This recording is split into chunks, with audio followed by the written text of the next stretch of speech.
এই হাত সাক্ষী দিবে আমার বিপক্ষে, আমার এই কান সাক্ষী দিবে আমার বিপক্ষে, আমার চোখ সাক্ষী দিবে আমার বিপক্ষে, আমার পা সাক্ষী দিবে আমার বিপক্ষে। আজকে মনে করছে যে এগুলি সব আমার, কিন্তু হাসরের মাঝে যদি আমার কোনো ডান হাতে না পায় তখন কিন্তু প্রত্যেকটি অঙ্গপ্রত্যঙ্গ আমার বিপক্ষে চলে যাবে। সম্মানিত ভাইয়েরা, সম্মানিত বোনেরা, আমরা যদি আমাদের নিজেদের এই হাত অঙ্গপ্রত্যঙ্গ এগুলোকে যদি নিয়ন্ত্রণ না করতে পারি, আল্লাহর জন্য কাজে না লাগাতে পারি, দিনের জন্য ইসলামের জন্য ব্যবহার না করতে পারি, তাহলে কিন্তু সেদিন এগুলো আমাদের বিপক্ষে চলে যাবে। তখন আমরা বলবো যে আল্লাহ অমুকের ভয়ে আমি করতে পারি না, এই পরিবেশের কারণে আমি করতে পারি না, এই পরিবেশের কারণে আমি ইসলাম মানতে পারি না। তখন কিন্তু আমরা সেই কথা বলে আর পাবো না। কারণ আল্লাহ পবিত্র কোরআনে আগে বলে দিয়েছেন,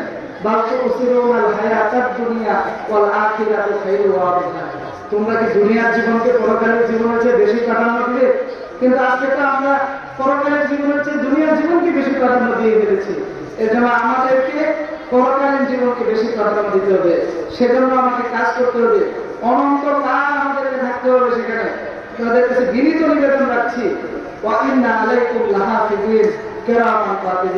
দুইজন সম্মানিত ফেরেশতা প্রতি মুহূর্তে লিপিবদ্ধ করছে আমি কি করছি, কি বলছি, কোথায় যাচ্ছি, কি কাজ করছি, কোনটা ভালো করছি, কোনটা বন্ধ করছি, কোনো কিছুই আমার সেখান থেকে বাদ যাবে না।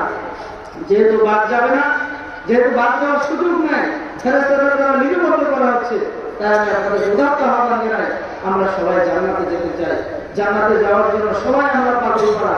আল্লাহ রাব্বুল আলামিনের জান্নাতে যেন আমরা যেতে পারি, সেজন্য আল্লাহ রাব্বুল আলামিন যে কথাটি বলে দিয়েছেন, আল্লাহ রাব্বুল আলামিন যে নির্দেশনা দিয়েছেন, আল্লাহ রাব্বুল আলামিন আমাদের মুমিনের জান এবং মাল জান্নাতের বিনিময়ে কিনে নিয়েছেন।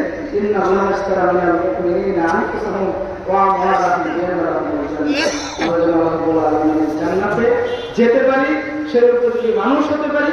আর এক জায়গায় আল্লাহ রাব্বুল আলামিন বলে দিয়েছেন, কুল ইন্না সলাতি ওয়া নুসুকি ওয়া মাহইয়ায়া ওয়া মামাতি লিল্লাহি রাব্বিল আলামিন। আমার জীবন, আমার মৃত্যু, আমার নামাজ, আমার কুরবানি সব আমরা আল্লাহর জন্য করি।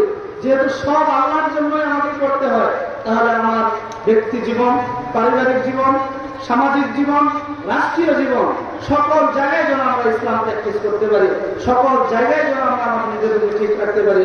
আল্লাহ রাব্বুল আলামিন আমাদেরকে সেটা ঠিক থাকার তৌফিক দান করুন এবং সেই পথে চলার তৌফিক দান করুন।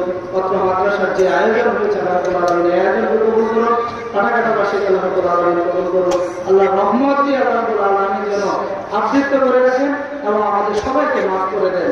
আমিন। আসসালামু আলাইকুম ওয়া রাহমাতুল্লাহি ওয়া বারাকাতুহু।